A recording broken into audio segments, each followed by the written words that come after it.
Hi guys, today I thought because it's such a nice day that we would go outside and do a scavenger hunt and look at all the different things that God has created in and around my house and see what we can just find in one day. So I have a little sheet here called a scavenger hunt, and I have all the different letters of the alphabet. And we're going to try and fill out all the different letters of the alphabet somehow from looking at all the different things that we see today. And then when you're done, you can write a story, you can write a poem, you can do all sorts of things. And we will probably see more things today that would, for all the different letters that you can have. So you can pick and choose.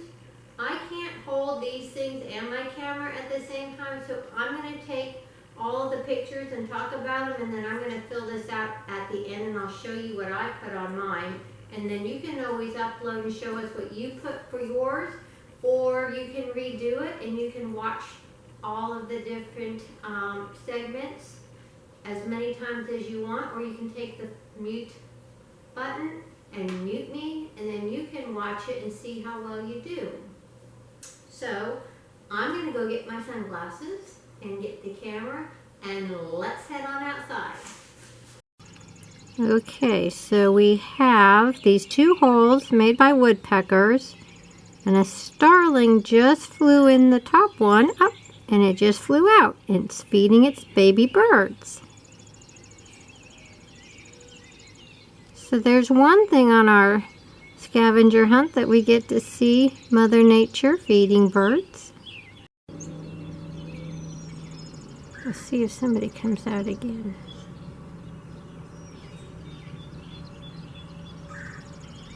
Yep. And here we have a blue jay, and it just flew down. Up there it is. It's getting some corn to eat. And here we have a blue jay next to a grackle. The blue jays are both the same color for boys and girls, male and female, so you can't exactly tell. And here we have a red-bellied woodpecker. Even though it looks like it should be named red-headed, it's a red-bellied woodpecker. Notice that it's always looking at the top, maybe for a predator.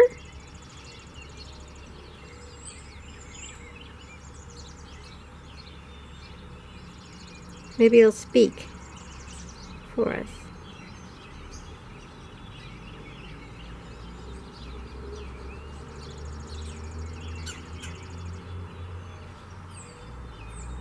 It did.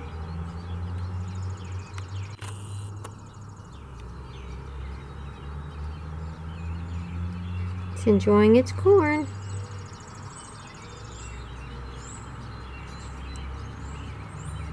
Notice that long pointy beak. Just takes a few bites. Looks up, makes sure nobody's going to come and get him. Oh, we got a sparrow joining them.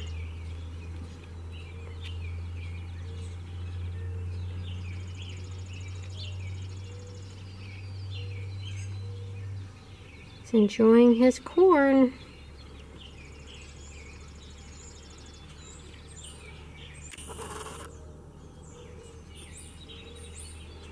So red-bellied woodpeckers have a red back to its head, a pale red belly, and then black and white stripes on its back.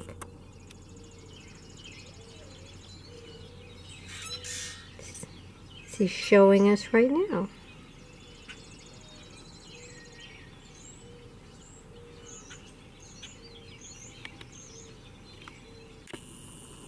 He flew away. Hello, grackle.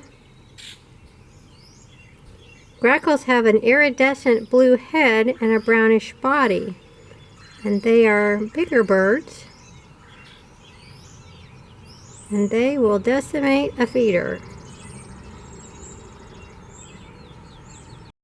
And here is a cardinal. That's our state bird. Right there, Mr. Cardinal. And it's a boy because it's red. So Mr. Cardinal, I can't hold this camera straight. Sorry about that, guys. And there's our cardinal with another grackle. Very pretty bird. And our cardinal showing all of his glory. So the girls, since they sit on the nest, aren't this bright of color. That would mean somebody could find them very easily. These guys do not nest in trees. They actually nest in bushes. They like brambles and they like hedges. So if you want cardinals nesting, you want lots of bushes that they can hide in a bush. Loves to score, and there he went. And look at what we find on the lake. We have 2 male mallard ducks.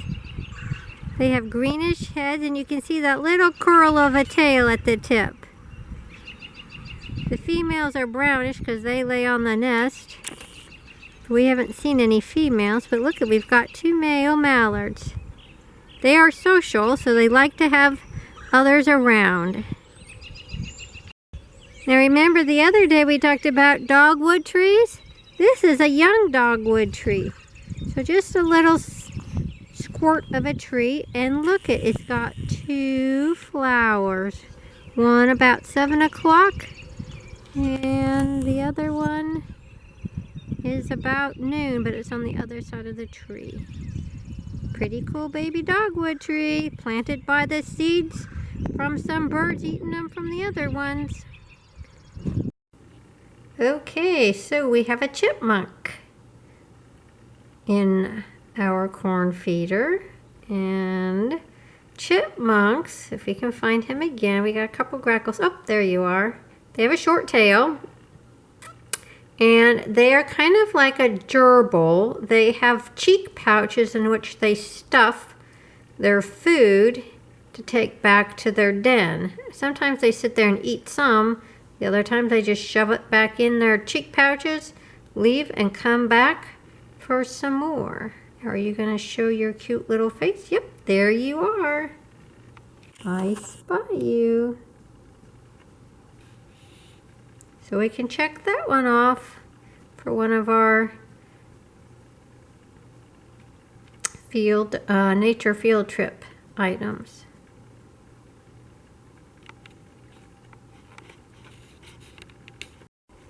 Can you see the little yellow bird there?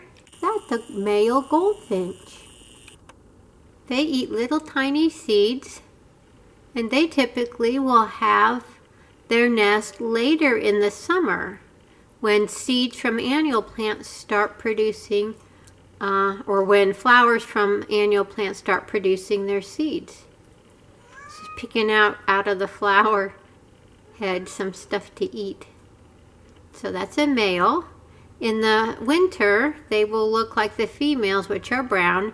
So again, the brown color females are the ones that sit on nests. Or else if you're yellow sitting on a nest, that says, hey, predators, come look at me.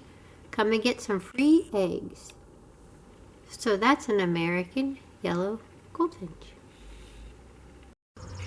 This is a little maple tree, and you can see its leaves. They're called palmate leaves because they look like the palm of your hand. So this is a little maple tree. Here we have a little swift chirping away on the top of the nest box that they're nesting. They like to nest in cavities. They fly all over the lake, surface catching insects. So these are really good birds to have around, and they're pretty, and they have a really pretty song.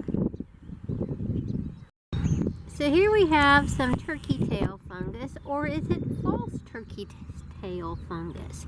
The difference is that false turkey tail is smooth underneath, and real turkey tail fungus has all of its spores on the bottom, so it's kind of bumpy. So let's look at one of these.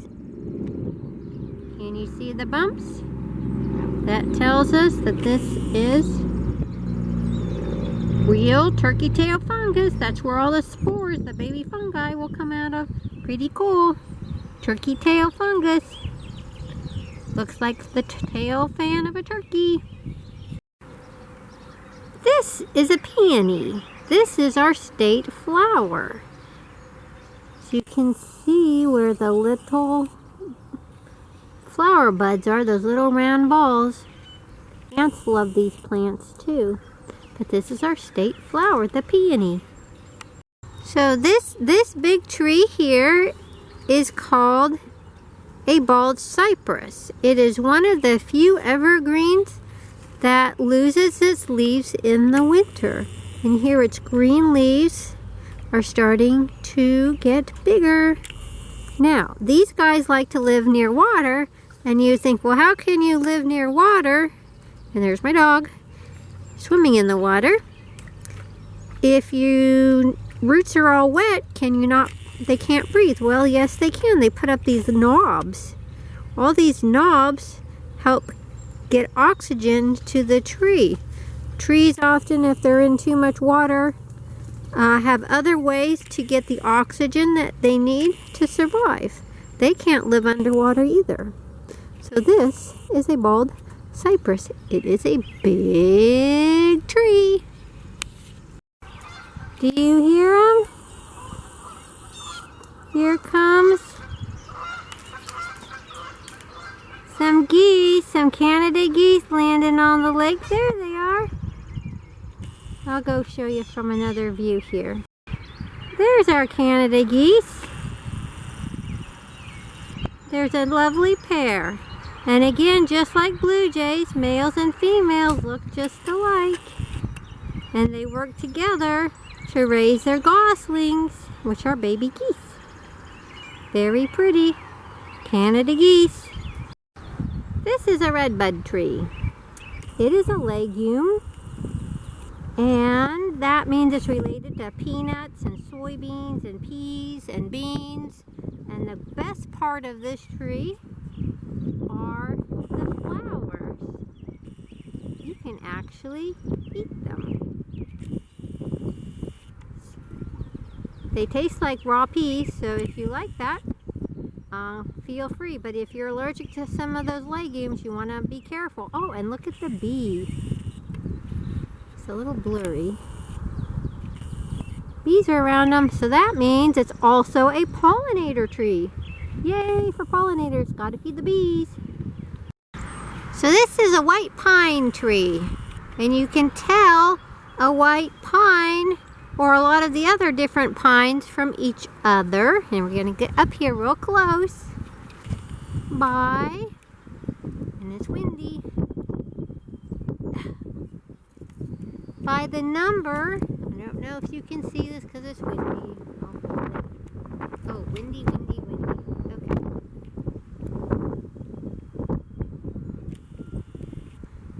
So you can tell a pine by the number of leaves. Each of these needles are a leaf.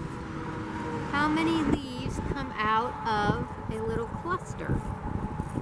And a white pine has 4. I don't know if you can see those 4 waving in that little cluster, but that's 4 leaves to a white pine. This is your white pine. It's a softwood, so you don't want to build bookshelves with it because your books will weigh it down and bend it. And I think I'm going to turn you the other way. There you go. These are dandelions. You can do a couple of things with dandelions. You can actually eat their leaves. They're a little bitter, but people like to put them in their salad. And then the flowers, the bees love them, and so do other pollinators. They're one of the first flowers to come up in the spring in your yard, and then they go dormant when the heat of the summer hits, and then come fall, they'll come back up. So they're a cool season plant. They have a very long taproot, kind of like a carrot, but not orange. And worms use the root and the hole that's left behind from them to get some air and then to find their way to the surface as well. So they're very good for worms. And here we have a little puffball of their seeds. All of those little seeds are going to be a puff of flying seeds here. If we throw them up in the air, let's throw them up in the air since it's windy. Woo! Oh, they're not going. They're kind of stuck together. Sorry about that. We'll just throw it. Okay, so here's a nest we found in a tree, and they look like they're speckled eggs, small. So maybe a little sparrow. And if I come back out, you can see how low to the ground it makes the nest. Pretty cool. I don't like to disturb nests, it's not good. So we'll leave right now. So here's a different kind of nest. This is a mourning dove nest. They make them very shallow. They're not very sturdy nests. And their eggs are white. Typically they make 2 eggs per nest. But a bird, any bird, typically lays 1 at a time. They can't exactly fly with all those eggs in their body. They'll make 1, they'll lay 1 egg, they'll come back another day, lay another, and then when they've decided that they have enough, then they will start sitting on them to incubate, and then the little baby birds will develop in the eggs, and then they'll hatch. Takes about 2 weeks. This is a viburnum bush. Not a tree, it's a bush. And there's lots of different kinds of viburnums.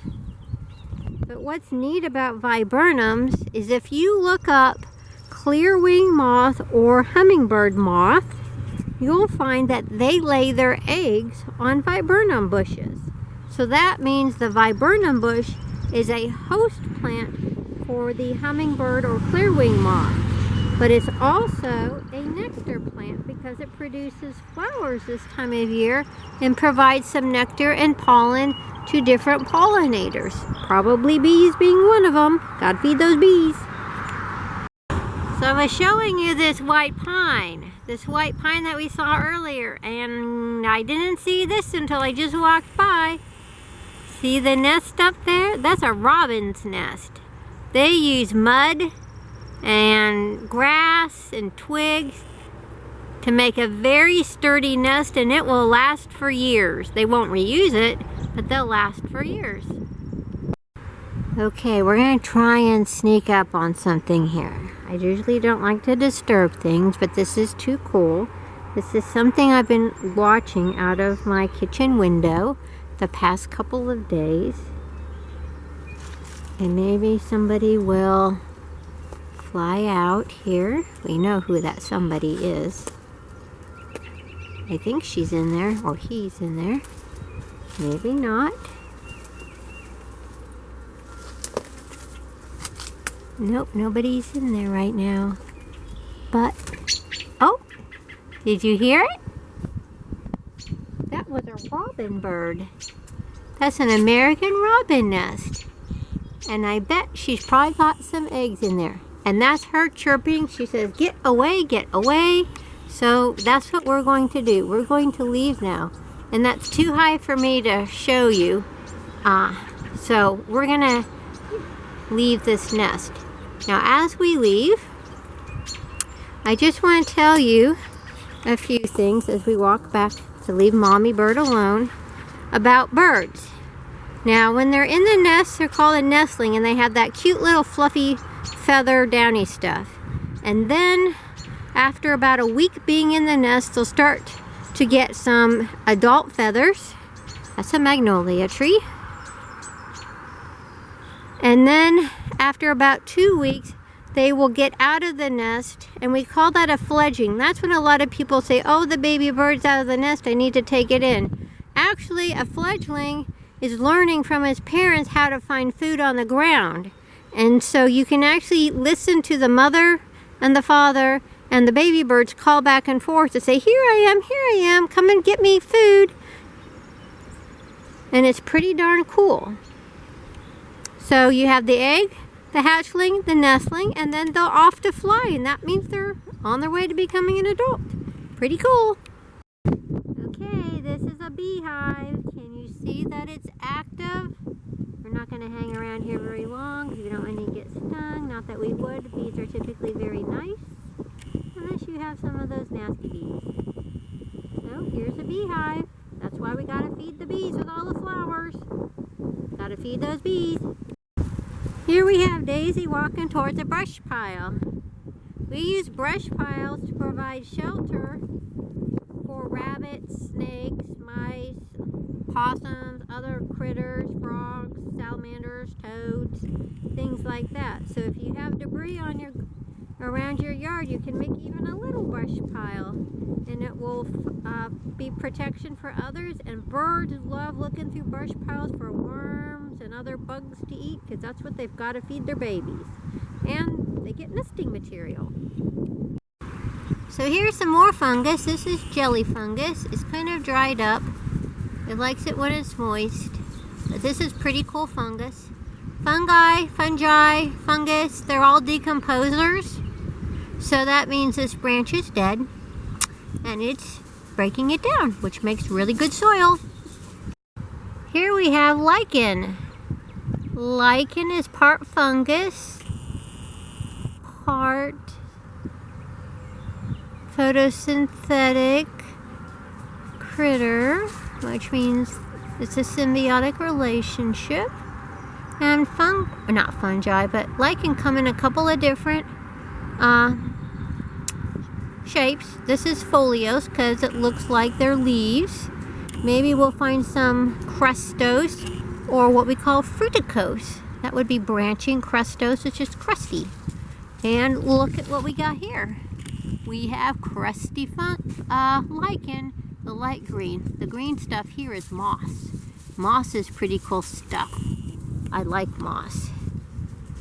Moss absorbs lots of water. In the olden days, it was used in babies' diapers to absorb the diaper contents. And bears eat moss before they hibernate to stuff themselves so they don't go to the bathroom while they're sleeping for the winter. These are May apples. They usually live in the woods because they don't like a lot of sun, and there's something pretty cool about it. And if we get down on the ground, I don't know if you can tell. Yes, you can. On this stem, there's two leaves, and on this one, there's one leaf. And that's significant because it's the two-leafed ones that will make a flower.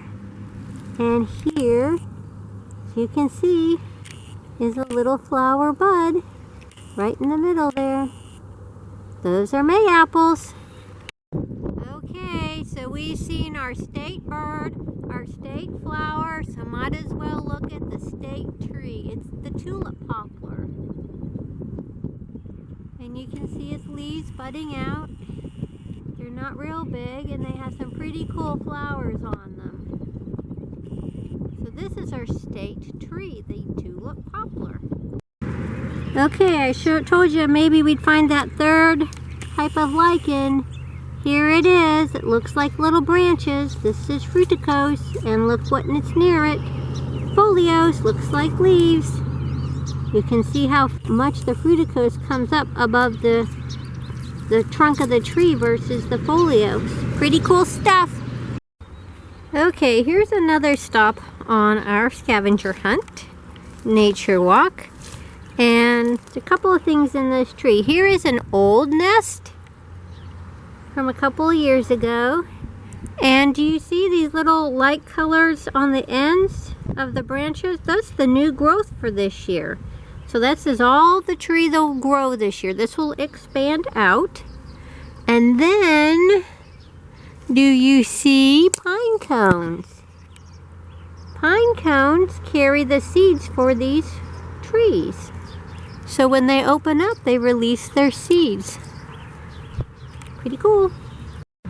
Oh, guess what we've got here? Remember I talked about, or we saw, turkey tail fungi?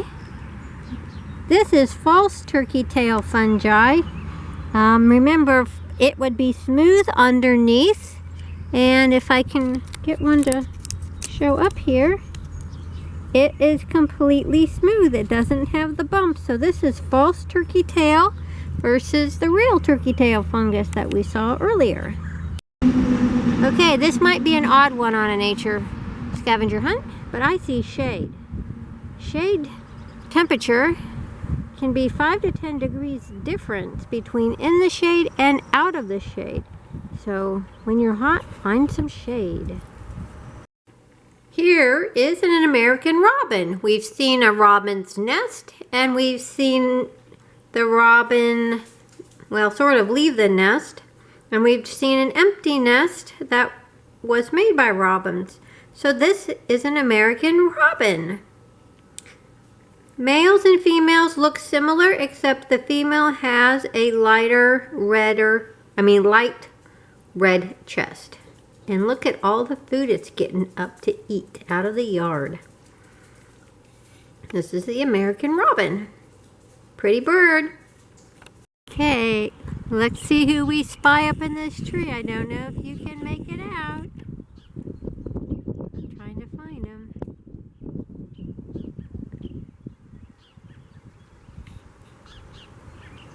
Oh, there he is. He moved.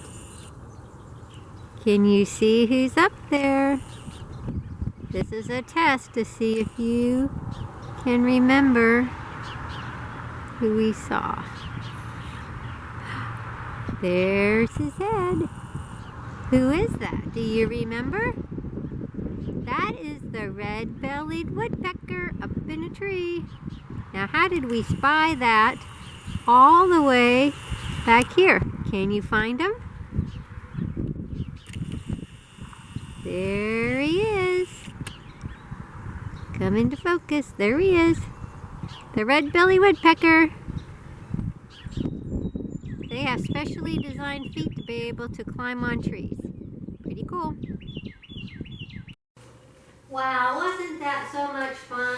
I know I'm not a very good video person. I like to take still pictures and then I can talk about them, but it's hard for me to video and talk at the same time. I bet you guys figure that one out. So looking at your scavenger hunt, I got mine filled out.